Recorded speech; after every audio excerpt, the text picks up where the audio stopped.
জ্যোতি মালহোত্রার সঙ্গে 22 এপ্রিল পেহেলগাঁও হামলা কি কোনো রকম যোগ রয়েছে? কারণ পেহেলগাঁওয়ের ঘটনার আগে জানুয়ারিতে কাশ্মীরে যায় এই জ্যোতি মালহোত্রা। পেহেলগাঁওতে গিয়েছিলেন এই জ্যোতি, বৈশারণ ভ্যালি তিনি ঘুরে বেরিয়েছেন, সেই ভিডিও তিনি পোস্ট করেছেন। তার ইনস্টাগ্রাম প্রোফাইল যে পোস্ট, সেই পোস্ট থেকে এই ভিডিও পাওয়া গিয়েছে। নিছকই বেড়াতে নাকি পাকিস্তানের হ্যান্ডলারদের কথা মতো রেকি করতে গিয়েছিলেন তিনি, সেই প্রশ্ন কিন্তু উঠছে। 22 এপ্রিলের ঘটনা, তার আগে জানুয়ারিতে এই বৈশারণ ভ্যালিতে গিয়েছিলেন এই জ্যোতি মালহোত্রা, যে এই মুহূর্তে পুলিশের জালে। আমরা কথা বলবো পিয়ালি মিত্র এই মুহূর্তে আমাদের সঙ্গে রয়েছেন, প্রতিনিধি টেলিফোনে। পিয়ালি, তাহলে কি মনে করা হচ্ছে? কারণ যাকে ইতিমধ্যেই যাকে পুলিশ জালে নিয়েছে তার কাছ থেকে একাধিক তথ্য তো পাওয়া যাচ্ছে, কিন্তু তার যে এই ইনস্টাগ্রাম পোস্ট যেখানে বৈশারণ ভ্যালির ছবি উঠে এসেছে, যোগাযোগ কি রয়েছে? তাহলে এই দুটোর মধ্যে কানেকশন কি? একেবারে দুয়ের মধ্যে কোনো কানেকশন আছে কিনা সেটা কিন্তু এখনই উড়িয়ে দিচ্ছেন না এজেন্সিগুলো। তার কারণ একেবারে খুব তাৎপর্যপূর্ণভাবে এপ্রিল মাসে এই হামলা হলো 22 এপ্রিল, এবং একেবারে যেখানে এতজন টুরিস্ট থাকে সেখানে নির্বাধায় এসে এই জঙ্গিরা হামলা চালালো, সেখান থেকে পালিয়ে গেল।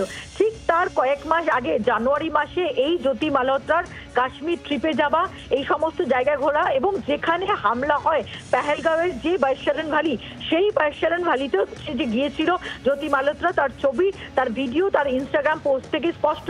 এখন গোয়েন্দারা যেটা দুয়ে চার আছে কিনা সেটা জানার চেষ্টা করছেন, অর্থাৎ তার এই কাশ্মীর ট্রিপ, সেই কাশ্মীর ট্রিপ কি নিছকই তার ট্রাভেল ব্লগিং এর উদ্দেশ্য, নাকি তার পাকিস্তানের যে হ্যান্ডলাররা ছিল সেটা দানিশ হতে পারে, বা যেটা আলী, যে সমস্ত পাকিস্তানি হ্যান্ডলাররা যাদের সঙ্গে তার নিয়মিত যোগাযোগ ছিল, সেই হ্যান্ডলারদের নির্দেশ মতন পাকিস্তানের কথা মতোই কাশ্মীরে এই জ্যোতি মালহোত্রা পৌঁছে গিয়েছিল, সেই তাদের কথা মতো সেখানে গিয়ে সে রেকি করেছিল কিনা, এই ভিডিওগুলো তুলেছিল কিনা। তার কারণ একটা বিষয় স্পষ্ট, যখন এখানে জঙ্গিরা হামলা চালাতে আসে তাদের কাছে অন্তত এটা খবর ছিল যে সেখানে নিরাপত্তা বাহিনীর যে সেটা কম থাকে বা কত সংখ্যক টুরিস্ট থাকে, সেই তথ্য কে বা কারা তাকে পৌঁছে দিয়েছিল, বা এই জঙ্গিরা আগে রেকি করেছিল কিনা এটা জানার চেষ্টা হচ্ছিল।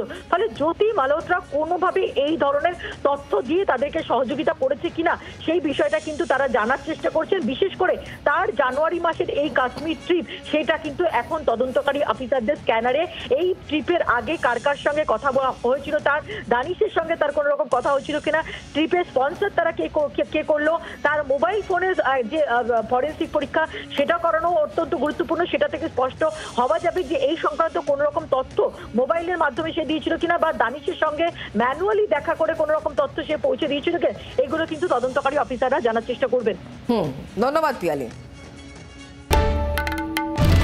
বাংলার আওয়াজ, বাঙালির আবেগ, জি 24 ঘন্টা।